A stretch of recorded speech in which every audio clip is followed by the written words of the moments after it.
نحمده ونصلي ونسلم على رسوله الكريم اما بعد فاعوذ بالله من الشيطان الرجيم بسم الله الرحمن الرحيم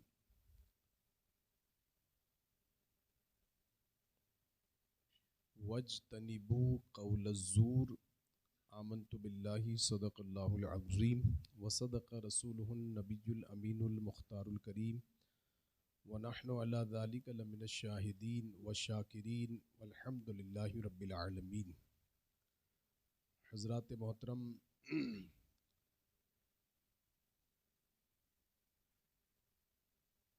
اس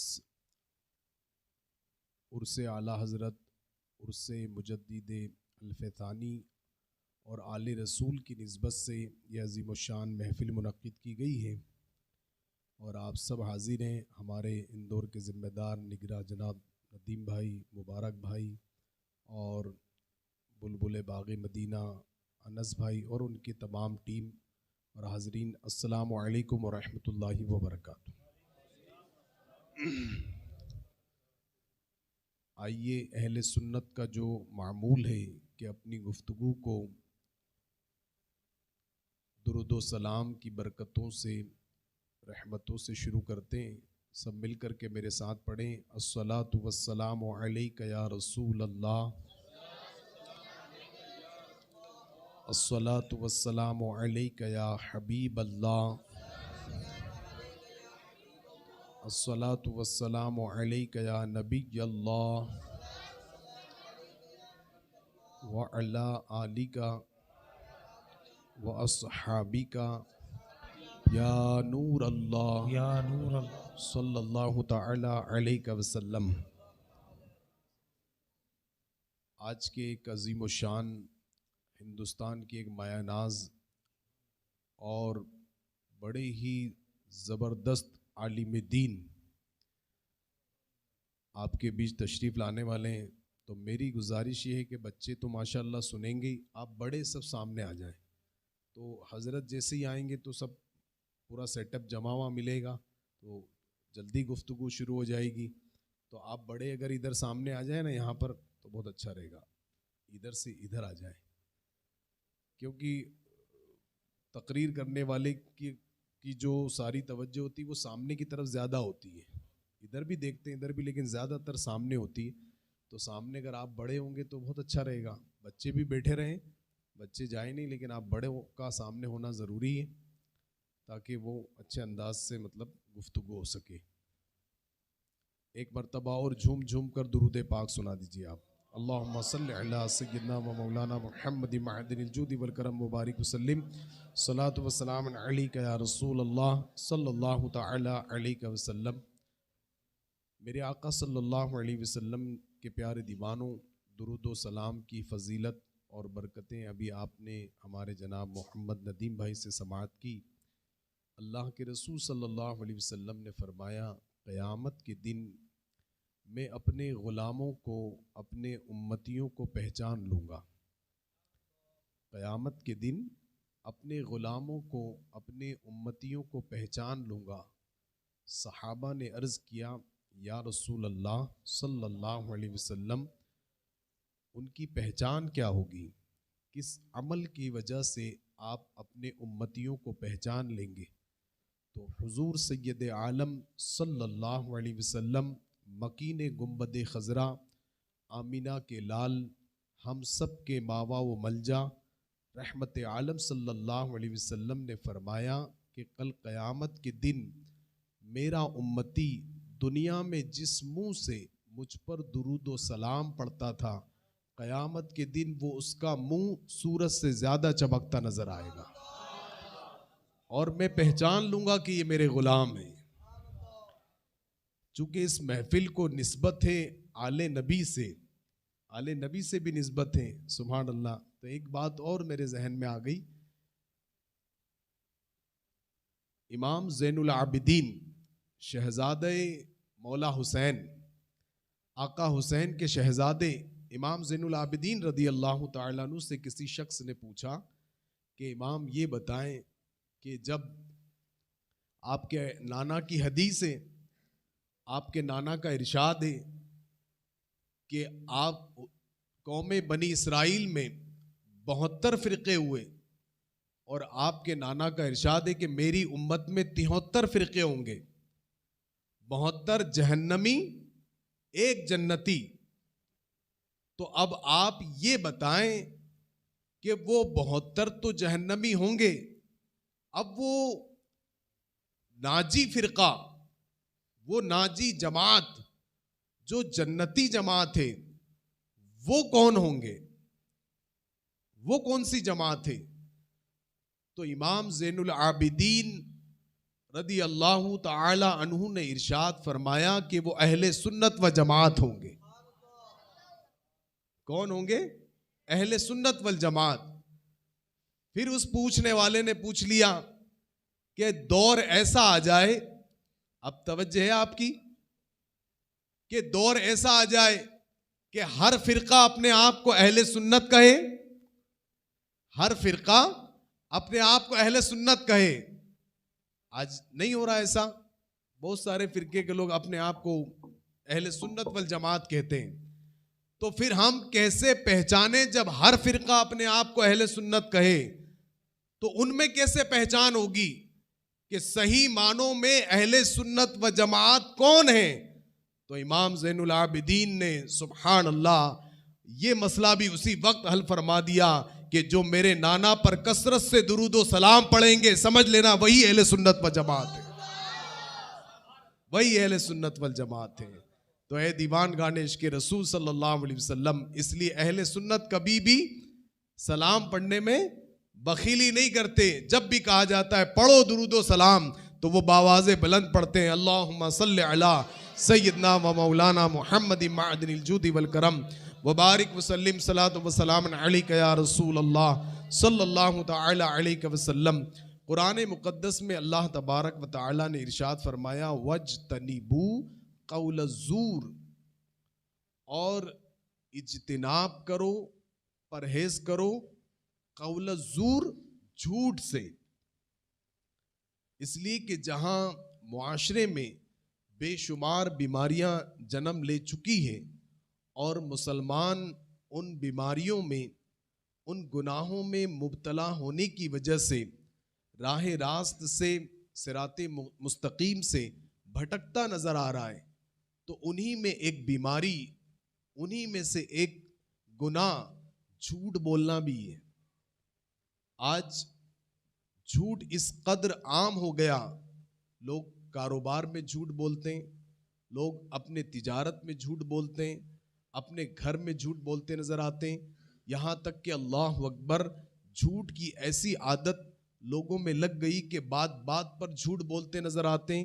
میرے آقا صلی اللہ علیہ وسلم کے پیارے دیوانوں، جھوٹا انسان باعزت اور باوقار نہیں ہو سکتا۔ جھوٹا انسان معاشرے میں اللہ اکبر اسے اچھی نظروں سے نہیں دیکھا جاتا۔ جھوٹ بولنے والا انسان، اس کی عزت مجروح ہو جاتی ہے۔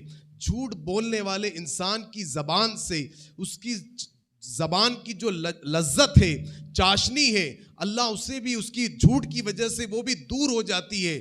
جھوٹ انسان جب بولتا ہے، اللہ کے رحمت کے فرشتے اس سے دور ہو جاتے ہیں۔ جھوٹ بولنے والے کے چہرے کا نور ختم ہوتا چلا جاتا ہے۔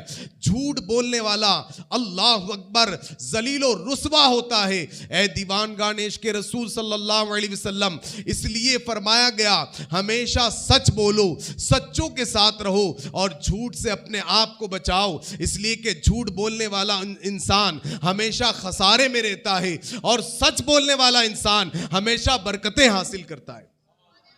سچ جو بولتا ہے اس کے رزق میں بھی برکتیں ہوتی ہیں، اس کے چہرے پر بھی نور رہتا ہے، اس کے مال میں بھی برکتیں ہوتی ہے، اس کے منال میں بھی برکتیں ہوتی ہے۔ سچ کی برکت یہ ہوتی ہے کہ آقا علیہ الصلوۃ والسلام نے فرمایا کہ اللہ اکبر، حضور فرماتے ہیں جب ایک بندہ سچ بولتا رہتا ہے، یعنی وہ سچ بولنے کا عادی ہو جاتا ہے، صدق اس کی زبان پر رہتا ہے، سچ اس کی زبان پر رہتا ہے، تو میرے آقا فرماتے پھر اللہ اسے صدیقین میں لکھ دیتا ہے، سچوں میں اس کا نام ہو جاتا ہے۔ سچوں کی جماعت میں اس کا نام ہو جاتا ہے، اور اگر جھوٹ بولنے کا عادی ہوتا ہے اللہ اکبر تو جھوٹوں کی جماعت میں اسے شامل کر لیا جاتا ہے۔ اے دیوانگان عشق رسول صلی اللہ علیہ وسلم، جھوٹ آج معاشرے میں اس قدر بولا جا رہا ہے کہ جھوٹ کی وجہ سے دو بھائیوں میں جھگڑے، نعرے تکبیر، نعرے رسالت، علماء اہل سنت، سبحان اللہ، ہمارے باعزت باوقار علماء اکرام بھی تشریف لا رہے ہیں، اور ان قریب ہمارے آج کے مقرر خصوصی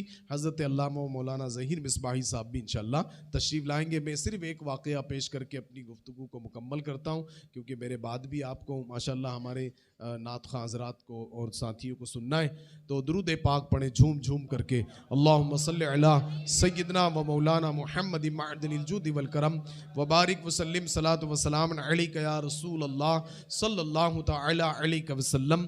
تو پیارے آقا صلی اللہ علیہ وسلم کے پیارے دیوانوں، جھوٹ سے انسان کو بچنا چاہیے۔ جھوٹ برائی کی ایسی کنجی ہے کہ جھوٹ بولنے کی وجہ سے اللہ اکبر 100 جھوٹ اور بولنا پڑتے ہیں، اللہ اکبر، اللہ کی رحمتیں اس سے دور ہو جاتی ہے۔ اب سچ کی برکت کیا ہے، سچ بولنے کا فائدہ کیا ہے؟ میرے آقا صلی اللہ علیہ وسلم کے پیارے دیوانوں، امام فخر الدین رازی رحمت اللہ تعالی علیہ اپنی کتاب تفسیر کبیر میں اسی آیت کے ضمن میں ایک حدیث پاک نقل فرماتے ہیں۔ میرے آقا صلی اللہ علیہ وسلم کی بارگاہ عالیہ مقدسہ میں ایک شخص حاضر ہوا، حاضر ہو کر کے عرض کرتا ہے یا رسول اللہ صلی اللہ علیہ وسلم، اے اللہ کے نبی، مجھے کلمہ پڑھائیں، اسلام میں داخل کر لیں، لیکن میرا معاملہ یہ ہے۔ حدیث پاک کا مفہوم یہ ہے کہ وہ شخص عرض کرنے لگا ابھی اسلام میں داخل نہیں ہوا تھا، ابھی ایمان میں داخل نہیں ہوا تھا۔ اللہ اکبر، میرے آقا علیہ الصلوۃ والسلام کے پیارے دیوانوں، ایمان بہت بڑی دولت ہے، ایمان بہت بڑا سرمایہ ہے، اس لیے ہمیشہ اس کی حفاظت کریں، ہمیشہ اس کے معاملے میں فکر مند رہیں، ہمیشہ اس کے معاملے میں آپ سب فکر مند رہیں۔ تو امام فخر الدین رازی رحمت اللہ تعالی علیہ حدیث پاک میں نقل کیا مفہوم حدیث کہ وہ شخص حضور کی بارگاہ میں حاضر ہوا، عرض کرنے لگا میں اسلام قبول کرنا چاہتا ہوں، لیکن میرے اندر ایسی 4 عادتیں ہیں کہ جن کو جو مجھ سے چھوٹتی نہیں۔ اللہ کے رسول صلی اللہ علیہ وسلم نے فرمایا بتا وہ عادتیں کیا ہیں؟ تو وہ چونکہ ایمان لانے سے پہلے ایسے بڑے بڑے گناہوں میں وہ مبتلا تھا، تو اس نے کہا کہ میری عادت یہ ہے کہ مجھے چوری کرنے کی عادت ہے، میری عادت یہ ہے کہ زنا خوری کرنے کی بھی عادت ہے، شراب خوری کی بھی عادت ہے، اور جھوٹ بولنے کی بھی عادت ہے۔ اب وہ عرض کرنے لگا کہ میں اسلام میں داخل ہونا چاہتا ہوں، لیکن ان عادتوں میں سے ان عادتوں کو نہیں چھوڑ سکتا۔ تو میرے آقا صلی اللہ علیہ وسلم نے فرمایا کہ سن، تو ان عادتوں میں سے ایک عادت کو چھوڑ دے، بہت غور سے سنیے گا، ایک عادت کو چھوڑ دے اور اسلام میں داخل ہو جا۔ تو کہا کون سی عادت؟ تو اللہ کے رسول صلی اللہ علیہ وسلم نے فرمایا جھوٹ بولنا چھوڑ دے۔ وہ شخص اسلام میں داخل ہو گیا، حضور سے وعدہ کیا کہ آج کے بعد کبھی جھوٹ نہیں بولوں گا، آج کے بعد کبھی جھوٹ نہیں بولوں گا۔ اب دیکھیں کسی کی بھی کوئی بری عادت ہوتی نا تو وہ ایک دم سے نہیں چھوٹتی۔ علماء اکرام بیٹھے کہ شراب کی حرمت کا حکم کب آیا؟ شراب سے روکا گیا، نماز کی حالت میں شراب سے روکا گیا، پھر اس کے بعد تیسری مرتبہ میں اس کی حرمت کا حکم آیا۔ تو ایک داعی دین، ایک دعوت کا کام کرنے والا، یا آپ میں سے کوئی بھی دین کی دعوت کسی کو دے تو یہ نہ سوچے کہ ایک ہی بار میں سدھر جائے گا۔ آپ اس شرابی پر محنت کرتے رہیں، کوشش کرنا آپ کا کام ہوگا، اور اسے اس برائی سے نکالنا یہ اللہ کی رحمت کا کام ہوگا۔ آپ کا کام ہے محنت کرنا، آپ کا کام ہے کوشش کرنا، اور ہدایت دینا یہ اللہ کے ذمہ کرم پر ہے۔ ہمارے ہاں کوشش کی نہیں کی جاتی۔ اگر شرابی ہے تو اس سے نفرت کرنے لگ جاتے ہیں، اس برے فعل سے نفرت کریں، اس سے نفرت نہ کریں، اس کو اس برائی سے نکالیں۔ آج نشہ کتنا پھیل گیا، اللہ اکبر۔ مسلم امت میں جہاں بڑے بڑے مسائل ہیں وہاں یہ بھی ایک بہت بڑا مسئلہ ہو گیا کہ آج ہمارے نوجوان نشے میں گرفتار ہیں۔ اپنی جوانی کو تباہ کر رہے ہیں, اپنے گھر کو تباہ کر رہے ہیں, اپنی پراپرٹی کو تباہ کر رہے ہیں, یہاں تک کہ اپنی عزتوں کو بھی بیچ رہے ہیں اس نشے کی وجہ سے. اے دیوان گانیش کے رسول صلی اللہ علیہ وسلم, اللہ کے رسول نے ہمیں دعوت کے کام کرنے کا طریقہ بتایا. اللہ اکبر. حضور نے فرمایا اسلام میں داخل ہو جا اور اس ایک چیز کو چھوڑ دے, جھوٹ کو چھوڑ دے. اس نے وعدہ کیا کہ یا رسول اللہ, آپ نے کلمہ پڑھایا, اسلام کی نعمت عطا کر دی, اسلام کی دولت عطا کر دی, اب آج کے بعد میں کبھی جھوٹ نہیں بولوں گا. یہ وعدہ کر کے چلا گیا. اب جیسے ہی رات کا اندھیرا چھایا, رات کی تاریکی چھائی, اب چونکہ عادت تھی چوری کرنے کی, ارادہ کیا کہ چلو کہیں چوری کریں, مال آئے گا, مال ہوگا تو شراب کے پیسے آئیں گے, اور اس طریقے سے پوری پلاننگ ذہن میں تھی. تو چوری کرنے کے ارادے سے جیسے ہی اس نے اپنے قدم کو آگے بڑھایا تو اسے خیال آیا کہ میں نے اسلام قبول کر لیا اور حضور صلی اللہ علیہ وسلم سے وعدہ کیا ہے کہ اب چوری نہیں کروں گا. اب اگر میں نے چوری کی اور حضور کو معلوم پڑ گیا تو سرکار کی بارگاہ میں حاضر ہونا ہوگا اور حضور مجھ سے پوچھیں گے تو مجھے جھوٹ نہیں سچ بولنا پڑے گا. حضور کی بارگاہ میں جھوٹ نہیں بول سکتا. اگر چوری کی تو مجھ پر حد قائم کی جائے گی. اللہ اکبر. یہ خیال جب اس کے دل میں آیا کہ محبوب خدا سے وعدہ کیا کہ کبھی جھوٹ نہیں بولوں گا, اللہ اکبر, تو جیسے ہی یہ خیال آیا کہ اللہ اکبر کہ جھوٹ نہیں بولنا, تو چوری کرنے سے وہ رکتا نظر آیا, چوری کرنے سے رک گیا. میرے آقا علیہ الصلوۃ والسلام کے پیارے دیوانوں, پھر خیال آیا کہ چلو چوری تو نہیں کی, زنا کے ارادے سے اپنے قدم کو آگے بڑھایا. جیسے ہی زنا کا ارادہ کیا پھر خیال آیا کہ اگر میں نے زنا کیا تو حضور کی بارگاہ میں پیش کر دیا جائے گا, اور حضور کی بارگاہ میں جب میں حاضر ہوں گا تو مجھے جھوٹ میں نہیں بول سکتا. حضور سے میں نے وعدہ کیا ہے, سچ بولنا پڑے گا. اللہ اکبر. اے دیوان گان عشق رسول صلی اللہ علیہ وسلم, حضور سے کیے ہوئے وعدے کی وفا کی وجہ سے اللہ اکبر وہ بندہ زنا سے بھی بچ گیا, اپنے قدم کو پیچھے کر لیا. میرے آقا علیہ الصلوۃ والسلام کے پیارے دیوانوں, اب جیسے ہی شراب نوشی کا ارادہ کیا, شراب نوشی کرنے کے ارادے سے اپنے قدم کو آگے بڑھایا, اللہ کے رسول صلی اللہ علیہ وسلم سے کیا ہوا وعدہ یاد آیا کہ اگر میں نے شراب پی تو حضور کی بارگاہ میں حاضر ہونا ہوگا, اور اگر حضور نے مجھ سے اس بارے میں دریافت کیا تو مجھے سچ بولنا پڑے گا. میں نے ان سے وعدہ کیا کہ جھوٹ نہیں بول سکتا. اے دیوان گانیش کے رسول صلی اللہ علیہ وسلم, یہ اللہ کے نبی صلی اللہ علیہ وسلم کی شان کہ حضور سے زیادہ عقل و فراست والا, عقل و فہم والا, دانش مند, اللہ اکبر, کائنات میں کوئی دوسرا انسان اللہ نے پیدا نہیں کیا. سب سے عقل مند انسان, سب سے زیادہ فہم و فراست والا انسان اگر کوئی اللہ نے زمین پر پیدا کیا تو وہ رسول اللہ کی ذات ہے. حضور نے ایک جھوٹ بولنے سے روکا, وہ شخص اللہ اکبر چوری سے بھی رک گیا, زنا سے بھی رک گیا, شراب سے بھی رک گیا. جھوٹ ایسی برائی کی کنجی ہے کہ جو انسان کو گناہوں کی طرف لے جاتی ہے. جھوٹ ایک ایسی برائی ہے کہ اللہ اکبر جو جھوٹ بولتا ہے آپ پریکٹیکلی طور پر دیکھتے ہیں قرار عطا فرما دے گا. اللہ ہمت و طاقت عطا فرماتا ہے. روزہ رکھنے سے پہلے انسان سوچتا ہے یار بھوک کیسے رہوں گا, دن بھر بھوکا کیسے میں اپنا وقت گزاروں گا, کیسے جو ہے دن بھر کھانے کی جن کو عادت ہوتی ہے وہ بھی یہ تصور کرتے ہیں, ہم بھی یہ تصور کرتے ہیں. ماہ رمضان شریف کے علاوہ اگر روزے رکھنے کی بات آتی تو آدمی بڑا فکر مند ہو جاتا ہے, لیکن قسم خدا کی آپ روزہ رکھیں, نیت کر لیں, ادھر روزہ رکھتے ہیں اللہ صبر کی طاقت عطا فرما دیتا ہے, صبر کی طاقت مل جاتی ہے. تو اے دیوان گانیش کے رسول صلی اللہ علیہ وسلم, آج کی گفتگو میں جو ہم نے درس دیا ندیم بھائی نے اور میں نے, تو آپ درود شریف کی پابندی کریں گے انشاءاللہ.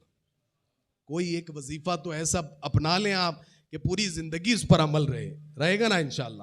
111 مرتبہ روزانہ پابندی سے نماز کے بعد, کسی بھی نماز کے بعد درود شریف پڑھنا ہی پڑھنا ہے. پڑھیں گے نا انشاءاللہ, یا جب آپ کو وقت ملے دکان میں, مکان میں, جہاں پر بھی درود شریف کی پابندی کریں. اور ساتھ ہی ساتھ جھوٹ بولنے سے بچیں. بچیں گے نا انشاءاللہ. اللہ مجھے بھی اس سے بچنے کی توفیق عطا فرمائے, آپ سب کو بھی بچنے کی توفیق عطا فرمائے. اللہ تبارک و تعالیٰ دوران گفتگو اگر قرآن اور حدیث پیش کرنے میں مجھ سے کوئی غلطی واقع ہو گئی ہے تو اللہ معاف فرمائے. استغفر اللہ ربی من کل ذنب واتوب الیہ. حق لا الہ الا اللہ محمد الرسول اللہ صلی اللہ علیہ وسلم. السلام علیکم ورحمۃ اللہ وبرکاتہ.